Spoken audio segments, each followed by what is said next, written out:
What if I told you one of the most important IPAs in modern craft beer is probably sitting in a cooler 5 minutes from your house? Hey, what's up guys? Bennett here with BrewBodz Barbells, where we lift pints and weights. Today we're talking about Voodoo Ranger IPA from Belgium Brewing. And this one right here is truly interesting because it's not a rare limited release. It's not one of those beers you have to chase down like it owes you money. This beer is everywhere, and that's exactly why this matters. Because getting a beer onto shelves is one thing. Been there, done that. Getting beer to recognize it, remember it, trust it, and keep buying it, that's a completely different game. And Voodoo Ranger has done that time and time again. This right here is a 7% ABV American IPA, and it truly sits in that lane where it can still satisfy IPA drinkers, but it doesn't completely scare off someone that's newer to the style. So with this one, you're getting that nice tropical hop character, citrus, some juicy fruits, a little dankness, and then that nice dry finish that keeps it from feeling too heavy. And that finish matters because a 7% IPA can feel clunky really fast, and if it isn't balanced, you're kind of thrown off. It gives you a blend of citrus, tropical fruit, the floral character, and that classic IPA edge that you like. And this is where American IPA as a style really comes into play, because American IPAs help define modern craft beer because they push the hops forward. Compared to older English style IPAs, the American IPAs typically bring in citrus, pine, tropical fruit, and clean bitterness.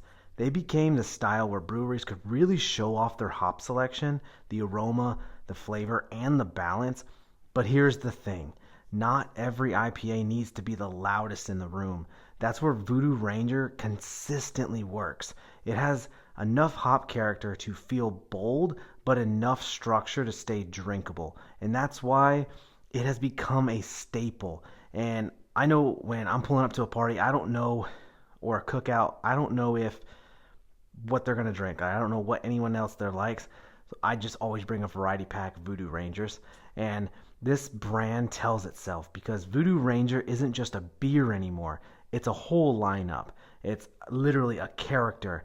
It's shelf presence. It's recognizable from across the aisle. Like, you know exactly what a Voodoo Ranger case looks like. And that matters today in craft beer, because beer isn't only flavor. It's memory. It's identity. It's what people grab when they don't want to gamble, basically.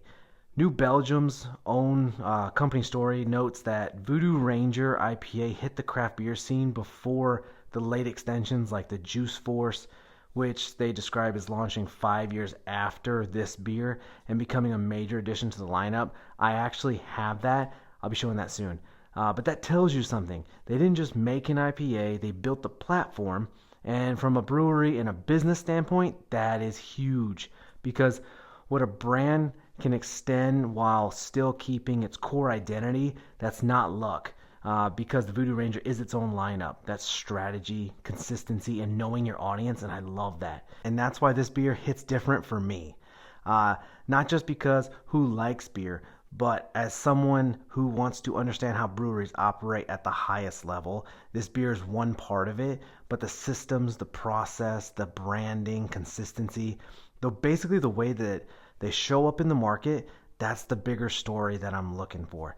So when I look at Voodoo Ranger IPA, I don't just see a beer with a skeleton on a can. I see a beer that really helped make IPAs approachable for the massive audience. I see a brand that became instantly recognizable, and I see a brewery that figured out how to scale creativity without losing that identity. If you've never had any of the lineup, this right here is a great start.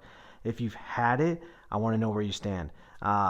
Is this still one of the most reliable IPAs out there? Let me know. Or has any other IPA taken that spot from you? Drop in the comments. I'd love to hear it. Don't forget to like, subscribe, and follow along for more craft beer storytelling, brewery spotlights, and the stories behind the beers that, we're drinking. Yeah, guys, I'll see you on the next one. Cheers.